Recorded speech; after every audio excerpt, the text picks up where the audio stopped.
he will see that the deal that delivers on the result of the referendum and has the best economic outcome for this country is the deal the government has put forward.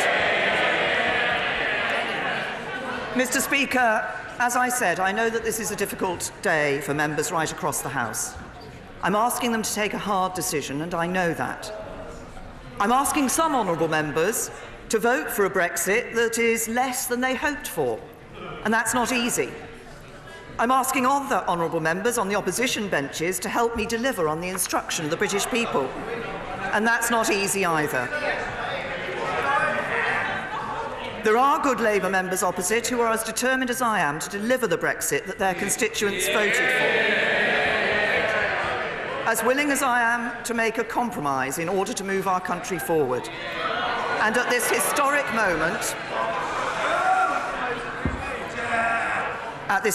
moment for our country, it is right to put aside self and party, right to accept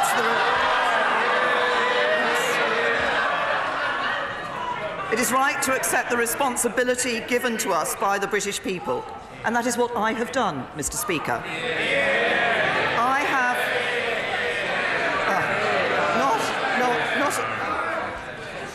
That is what I have done, Mr. Speaker. I have said I am prepared to leave this job earlier than I intended. Order! Our proceedings are being widely watched. Please let's treat each other with respect. The Prime Minister is winding up the debate and must be heard. The Prime Minister. I have said that I am prepared to leave this job earlier than I intended to secure the right outcome for our country. And when the division bell rings in a few moments' time, every one of us will have to look into our hearts and decide what is best for our constituents and our country. I give way to the honourable gentleman.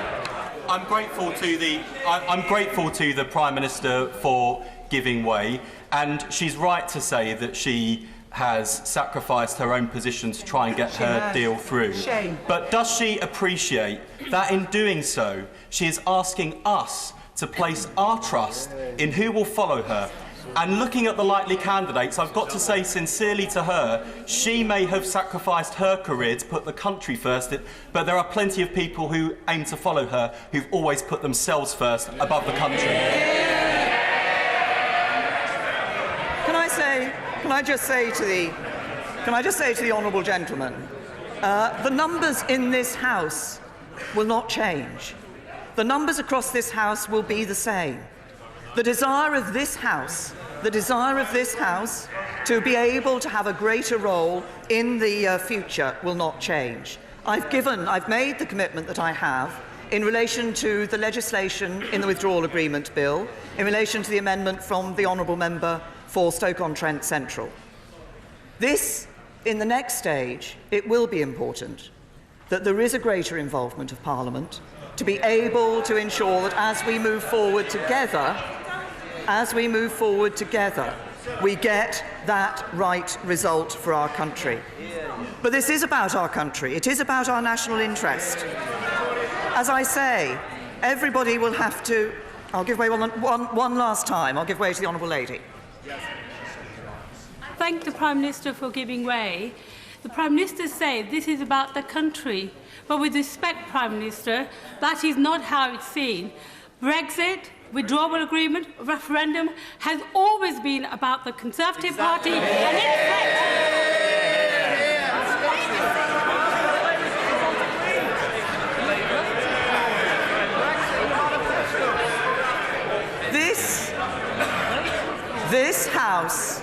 This House across all parties voted for a referendum.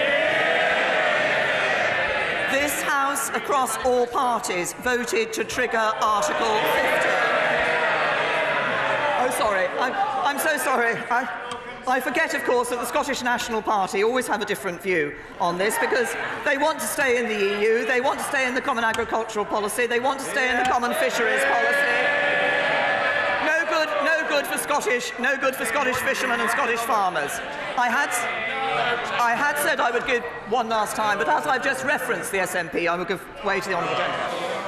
Well, it's some way to build compromise, Mr Speaker, but why did she never come forward to the Scottish Government and the Scottish National Party, offer wide sweeping reforms and devolution for employment law on welfare, for example, in order to give Scotland the power it needs to protect itself from the measures in her deal that it doesn't like? Instead, she stuck her head in the sand, and that's why she's got nowhere with the Scottish Government or the Scottish National Party. To the honourable gentleman, the Government has given the Scottish Government extra powers and they're not using them. Oh, except, of course, the power to increase taxes in Scotland more than in the United Kingdom. So I say to members this: if you want to deliver Brexit, this is the moment. If you're passionate about making sure that the United Kingdom leaves the European Union, back this motion. If you care about our union and want a deal that protects it, back the motion. If you want to honour the referendum but want Parliament to shape our future relationship, back this motion. It's the right thing for our country, it's the right thing for our constituents, and with all my heart I commend this motion to the House.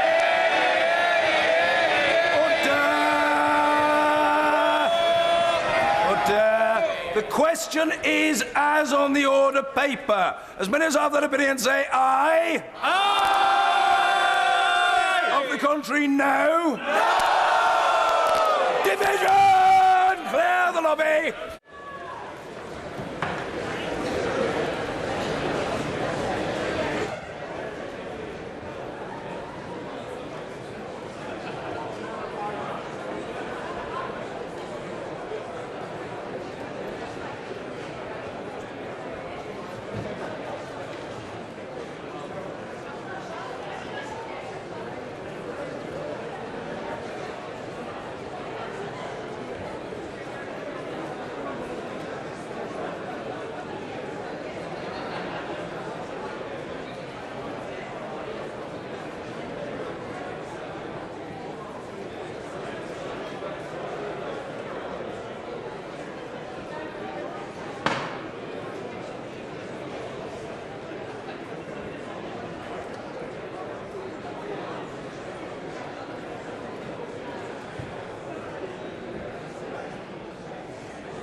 Order. The question is as on the order paper.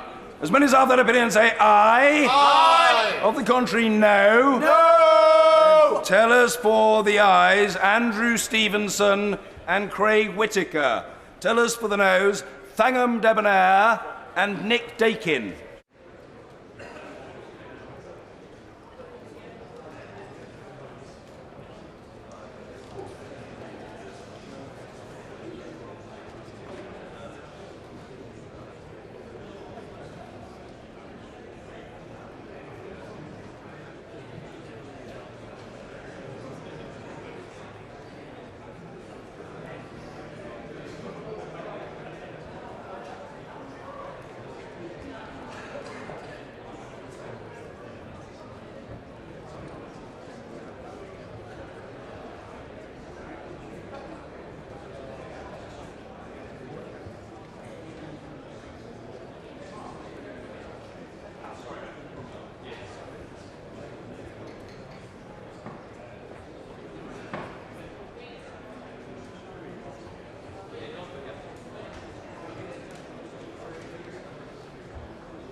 Lock the doors!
Order! Order!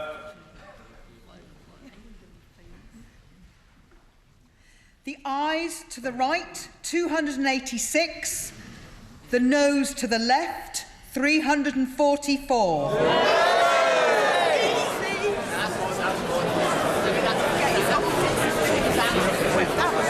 The ayes to the right, 286. The noes to the left, 344. So the noes have it, the noes have it. Unlock!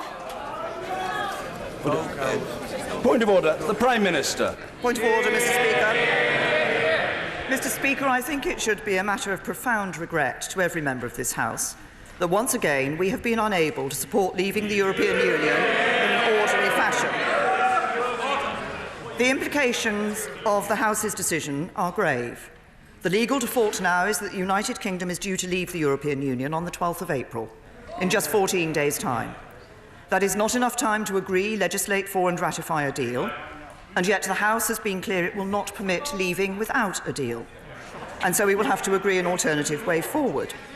The European Union has been clear that any further extension will need to have a clear purpose and will need to be agreed unanimously by the heads of the other 27 member states ahead of the 12th of April. It is almost certain to involve the United Kingdom being required to hold European parliamentary elections. On Monday, this House will continue the process to see if there is a stable majority for a particular alternative version of our future relationship with the EU. Of course, all of the options will require the withdrawal agreement. Mr. Speaker, I fear we are reaching the limits of this process in this House. This House has rejected no deal. It has rejected no Brexit. On Wednesday, it rejected all the variations of the deal on the table. And today, it has rejected approving the withdrawal agreement alone and continuing a process on the future. This government will continue to press the case for the orderly Brexit that the result of the referendum demands. Point of order, Mr. Jeremy Corbyn. On a point of order, Mr. Speaker, this is now the third time the Prime Minister's deal has been rejected. When he was defeated the first time, the Prime Minister said it's clear this House does not support the deal. Does she now finally accept that the House does not support the deal? Because she seemed to indicate just now that she's going to return to this issue again. On Monday, this House has the chance, and I say to all members, Mr. Speaker, the responsibility to find a majority for a better deal for all the people of this country. Mr. Speaker, the House has been clear. This deal now has to change. There has to be an alternative found. And if the Prime Minister can't accept that, then she must go, not at an indeterminate date in the future, but now, so that we can decide the future of this country through a general election. Point of order, Mr. Ian Blackford.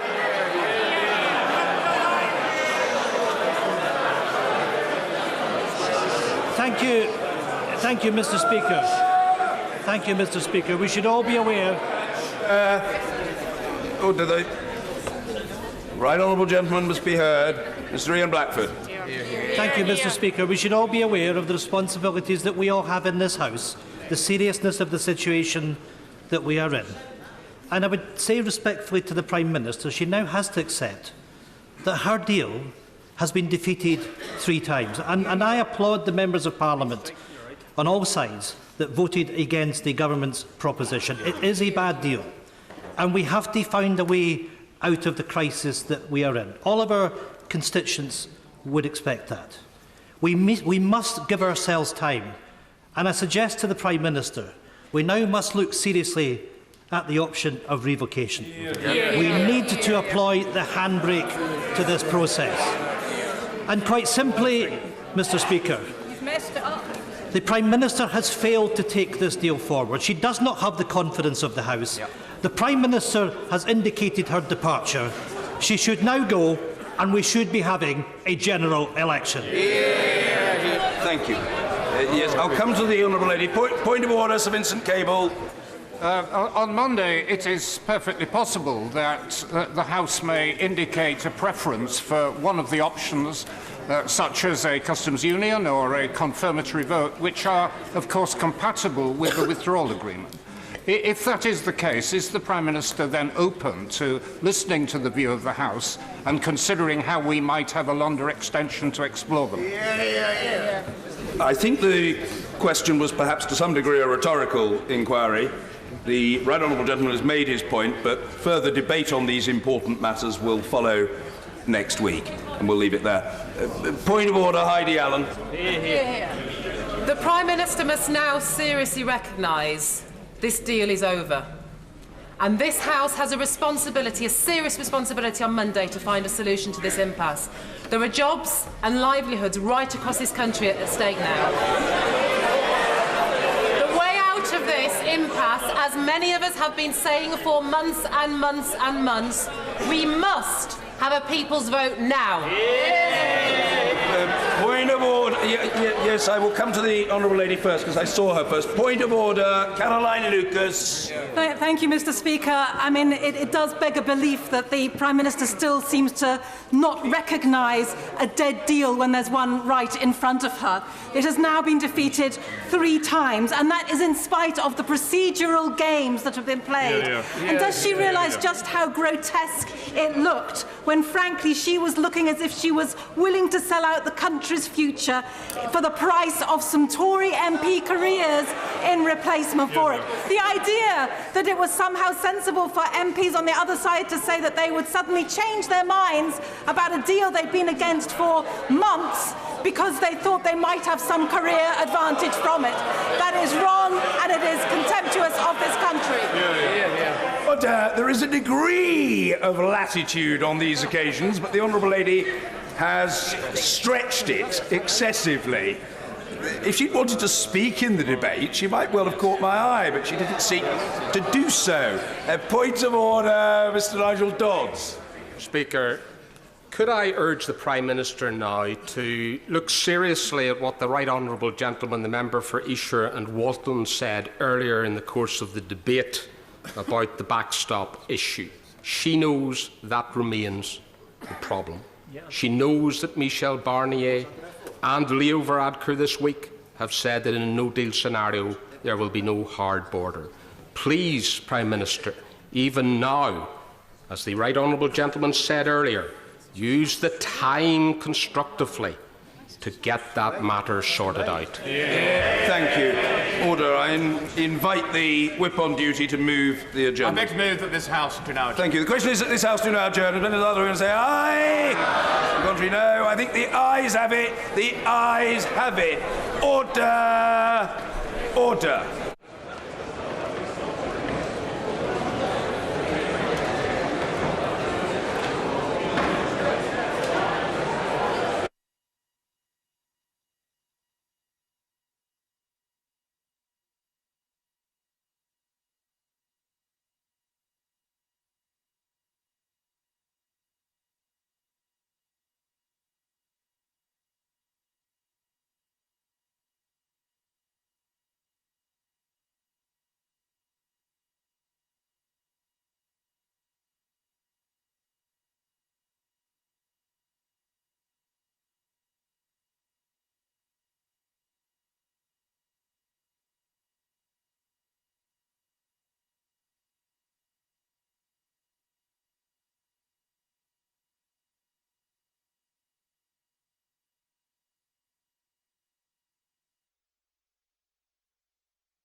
The proceeding has ended.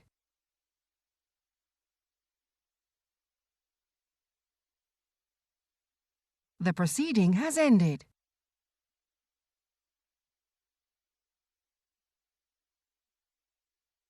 The proceeding has ended.